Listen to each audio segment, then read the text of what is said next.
It's been amazing just to hang out with other authors. It's always my favorite part of a book festival is being able to meet people you wouldn't encounter otherwise.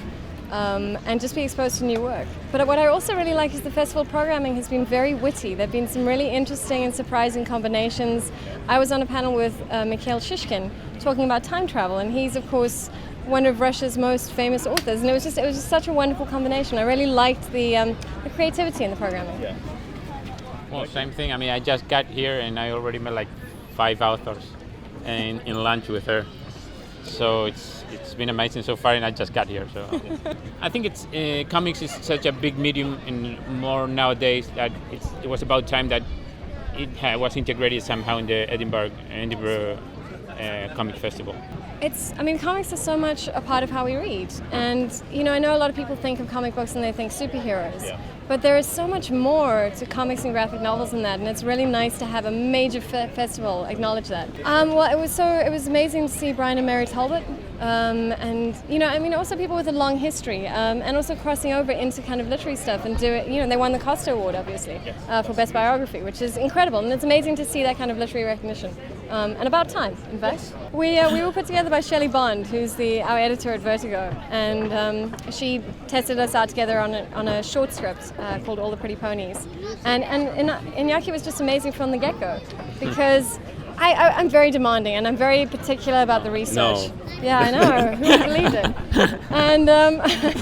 And I sent him. It was an 8-page strip, but I sent him this documentary, or I told him the name of the documentary. I'm like, you have to go and find this, because this is kind of the mood that I'm trying to evoke, and this is what we're talking about. We're talking about the kidnapping industry in South America and in Brazil, and you actually Mandala Bala. Yes. I remember the name.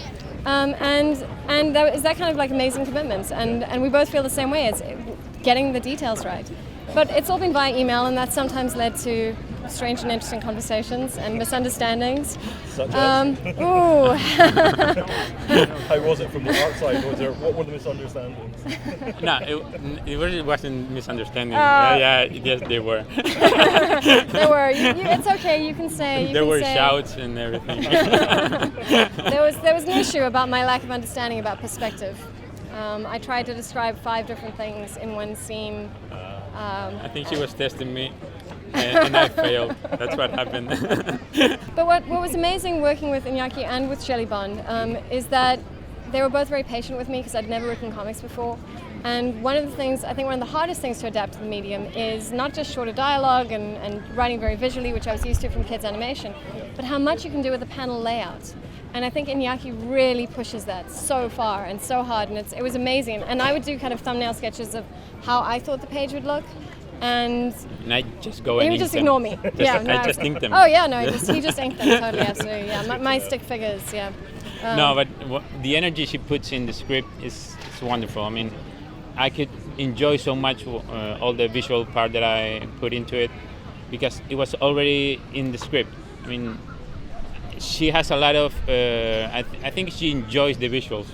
Yeah, I can tell. Like the scenes that she wrote were so visual that it was just.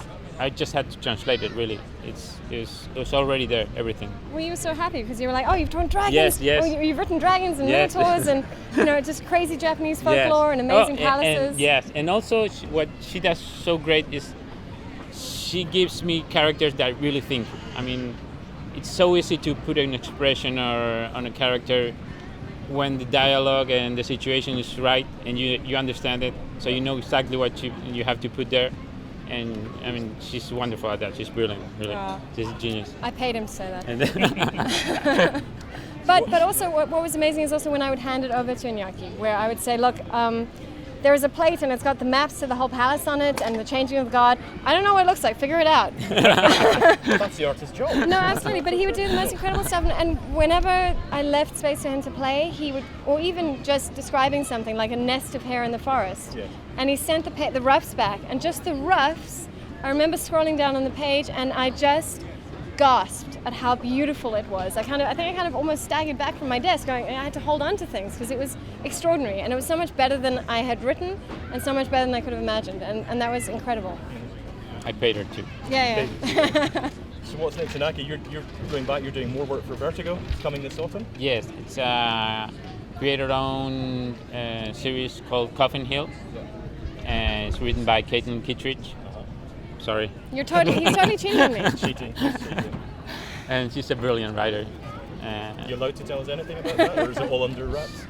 Yeah, I can say it's a supernatural horror.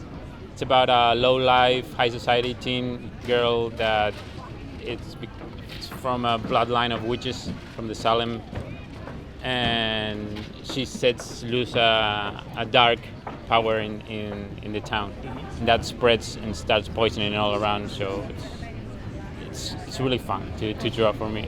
Hey, too, that sounds great. Well, Bill Willingham said that he's totally open to us doing a sequel to our Rapunzel story, which would be amazing. And I've got a new novel coming out next year called Broken Monsters. I'm in the middle of writing it at the moment. It's about very creepy, kind of half-human, half-animal bodies turning up in Detroit. It would be really fun to draw. I think that's a hit. And the detective who has to kind of try and solve the mystery in her relationship with her daughter. And Shelley's pushing me hard to pitch on a comic, and I'll have to choose an artist. I don't know where I'm going to find one. So hard. Pick me. Yeah, no, there's some people around here, right? Yeah, there are lots around of, here. yeah, definitely. Yeah, usually if you hold up a bit of food, the artists are all serving artists. I cheated once, I can do it again. Oh, yeah, right.